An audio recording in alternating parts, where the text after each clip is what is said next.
Hi, my name is Jim Cuno, and I'm Director and President of the Art Institute of Chicago. I'm here today to talk with Professor Diana Eck, who is a professor of comparative religions at Harvard University, and the head of a project, a very important project called the Pluralism Project, about which we'll talk later. Diana is here to be offering a lecture as part of our season, 360 Degrees, Art Beyond Borders, which looks at the role of art and culture in the context of our globalized society. Professor Eck is here because she has, as I said, started this project called the Pluralism Project, but she has authored a number of books looking at the diversity of religious life in this country, and has very strong views on the importance of our coming to terms with pluralism in the society in which we find ourselves today. Okay. We are now in a room in which the world's Parliament of Religions met in 1893, and your book begins with that, in a way. It begins with a visit of the Swami Vivekananda to Chicago as part of that, and the introduction through him of the real vitality of Hinduism in this country. Could you tell us more about that, the importance of that occasion and the importance of the Swami Vivekananda? It's really great to be here at the Art Institute and be part of this series. The World's Parliament of Religions is really a manifestation of what we now call the global in 1893, more than 100 years ago. And it attracted people from all over the world, including Swami Vivekananda and Buddhists from Japan and Zoroastrians, Parsis from India, people who most of the people in this hall had never heard speak in their own voice before. So it was a kind of ingathering of the religions of the world in the tone of a kind of universalism. And one of the things that I think is wonderful about having the opportunity to speak here is that tone of universalism, that somehow beneath everything we're all the same, and that was a tone that Swami Vivekananda struck in his speech here, that has really radically changed in the last 100 years. And now we recognize we're not all the same. We are different, and our differences and diversities, our plurality, really constitutes the very fabric of our lives, not only around the world, but here in the United States. So the term pluralism is an important one, and when there was a centennial observance of that parliament in 1993, it was really the term, and that was here in Chicago as well. And that term pluralism was, I think, the sort of zeitgeist of the era. Could you very clearly in the book help us distinguish between the term diversity and pluralism? Could you help us now? The term diversity is really just a fact of our world. I mean, we have diverse cultures and peoples and religious traditions. Pluralism is what we make of that diversity, or it's one thing that we can make of it. We can also isolate ourselves from one another in ghettos that scarcely have any communication. But pluralism is really a creation. It's not just tolerance, because I think in a world of such difference that we have today, tolerance is too thin a foundation for life together in a society of difference. And it's certainly not relativism. It doesn't mean that everything is just sort of all the same, either at the bottom or the top. It means the encounter of difference. And that encounter is really one of the most important things of our time.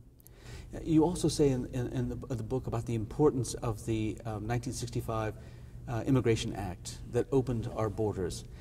I'm interested both in the difference before 1965 and, let's say, the difference since 2001. And could you talk about the world in which we live now and how that's different from 1965? It's very interesting. I mean, really, throughout most of our history as Americans, we've had an exclusionary immigration policy, with the exception of the great era of immigration when most of our ancestors, certainly mine from Sweden, came to this country 100 years ago. But there was an exclusion of Asians, and really in 1924 a shutting down of the borders of immigration completely. 65 changed that, and that Immigration Nationalities Act was really the first non-racist immigration law that we had, and it was passed about the same time as the Civil Rights Act and the Voting Rights Act, and out of the same spirit. And people really came to the U.S. from all over the world. We had South Asian immigrants who were Muslim and Hindu and Sikh and Jain. And since most of my work has been in South Asia, this was fascinating to me, that suddenly we had these people here and they were building temples and mosques and gurdwaras in Chicago and everywhere else as well. So things really did change. And yet, as we know, with 2001 and the attacks of 9/11, there have also been a lot more anxiety about our own difference in America. People are more aware of the fact that they're Muslim neighbors and more uncertain, perhaps, of who they are. 97% of the people think that Muslims are very devout people, but 59% of us don't have any idea what they believe. And 39% of us have pretty strong prejudices against Muslims. So there are a lot of conflicts and adjustments in the pluralism post 9/11 because it really forces us to look very carefully at what it means to be a nation that's founded on the principles of the free exercise of religion and the non-establishment of religion.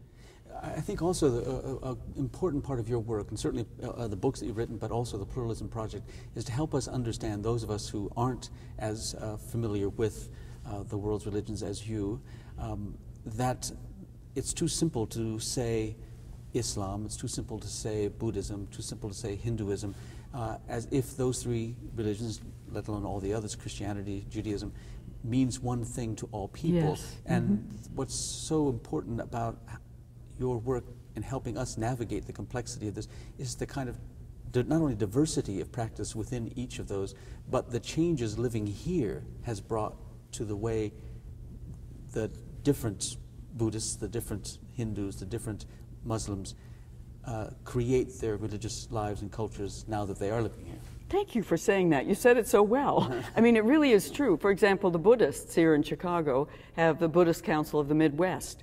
And many of them openly say, you know, we're isolated from each other in Asia. We hardly knew one another. And here in Chicago, in the Midwest, we've come to discover something that Buddhists have in common. Mm-hmm. And the same thing with big groups like the Islamic Society of North America that bring really thousands, tens of thousands of Muslims to Chicago every Labor Day for the big Muslim convention. And it is a Muslim World's Fair in some ways as well, of Muslims from all over the U.S. So I think the importance of understanding the diversity within traditions as well as across religious boundaries is really important. Yeah. And one last question about the Pluralism Project. It's thriving?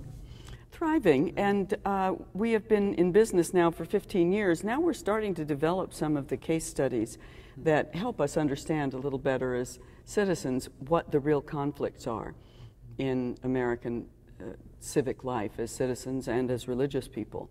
So we're trying to put those out as ways of teaching religion. You know, what happens when the Somali taxi drivers in Minnesota say that they don't want to transport people carrying alcohol?